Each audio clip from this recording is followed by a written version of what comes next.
Fantasy times! Oh wait! Are you ready for tricking your own brain into thinking this is a good version of Zelda 2? I'm Araknie and I'll bring you the third arcade game in a row with Cadash. I'm working also on other stuff, but it just happened that way. And it's titled once more, the third arcade powerhouse after Sega and Capcom. This one is a very enjoyable title. The story is very classic, very simple. Just a straightforward high fantasy tale. A princess gets kidnapped so that an evil Balrog in disguise can get the realm. But yes, my starting statement was in earnest. I wish Zelda 2 was this smooth to play instead of the junky mess that it is. An action RPG without those random encounters, all side-scrolling and no world map needed, and good hitboxes. It's incredible what better hardware can do for playability. It's a nice 2D game with differences depending on the character, and very uniquely shaped within them too. The basics are the usual stuff, button 1 you attack and button 2 you jump. Then it comes time to explain all the characters because otherwise it doesn't make sense. You start with a fighter and it's the suggested first choice since it's easy to play and to master. You play with him exactly like described earlier. These moves are the ones that everybody has.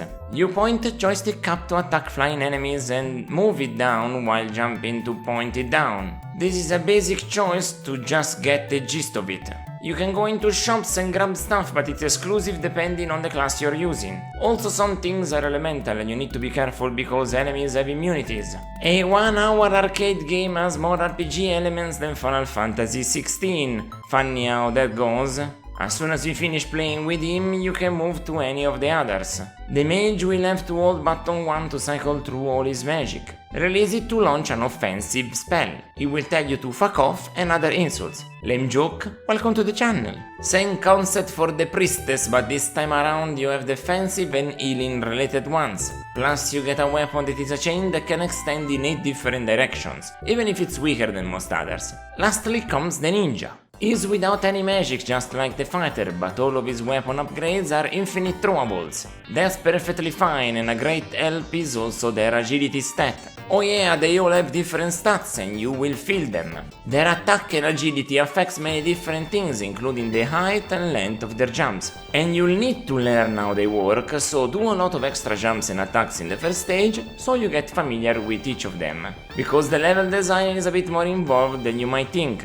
There's a lot of side-scrolling and going about in different places. You're going to find hidden enemies that yield rare drops. There are even a couple hidden equipment shops you find. And I'm not even sure I found everything. Ever since I discovered you need to go through an illusory wall for story purposes, I've been wary of every other location that way but found nothing else, aside from an optional boss fight. But who knows, a game with so much exploration that I could spend even 1 hour and 20 minutes while going detail by detail everywhere could have something more. And that's without really using the timer for each zone to its fullest. If I wanted I could have spent even more time in there. There's a lot of platforming, quite a few unique attack patterns. You need to think, be quick, and all while keeping yourself on your toes. It's really well done and varied considering the number of unique locations, enemies and bosses you see in an hour. It manages to be a longer arcade playthrough that doesn't really get boring by the time you finish it. And considering they keep the game so varied even with the bosses, that's pretty fun. They have many new attack patterns that none of the normal enemies have, so be on your guard. The will to replay is also pretty strong since every one of the 4 protagonists is fundamentally a completely different gameplay experience, while doing everything here fast because since this is an arcade cabinet we have a time limit. Apparently a giant monster comes about if you get to the 0 hour, and I got very close to it, but it never happened. Even because if you have less than 5 minutes and die, you'll get the full time backup, whatever is needed for that stage. Very generous game at the end of the day. Now you've been looking at this and I'm going to ask a question. What year do you think this was made? Think about it right now, don't look it up, I'm gonna just say it real soon. Have you thought a year? If you guess 1989 is either because you know this title or you got lucky, because that was also the year of Skulls and Crossbones. This is leaps and bounds better than that. is such an advanced game that the TurboGrafx 16 version needed to run much slower and with completely redone level design to work out. The Mega Drive one is intact, but had to cut 2 of the 4 characters, and the Super Nintendo version just didn't work out. It simply couldn't be made, at least not without making a special on-cartridge chip. What an incredible technical feat from Taito. After Cybelion I was starting to think they would reach that quality again, but here they are. Alright, good going. And the music, oh my goodness, I didn't expect this at all. It's a perfect fantasy OST.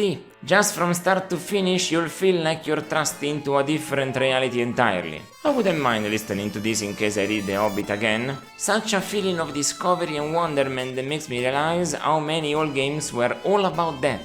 I'm gonna try to bring this music with me the next time I go hiking. I wanna see if it helps alleviate my own fatigue or not. We've arrived at the end, and now to conclude. Let's just say that Cadash gets a very well-deserved 8 out of 10. Sounds like the perfect game, but it's a rare case where I wanted the arcade to be even longer than it was. I know it's not the usual response of what happens in these cases, but this time it happened. Obviously it needed to keep the same level of inventiveness and variety going forward. But yeah, I sincerely think that.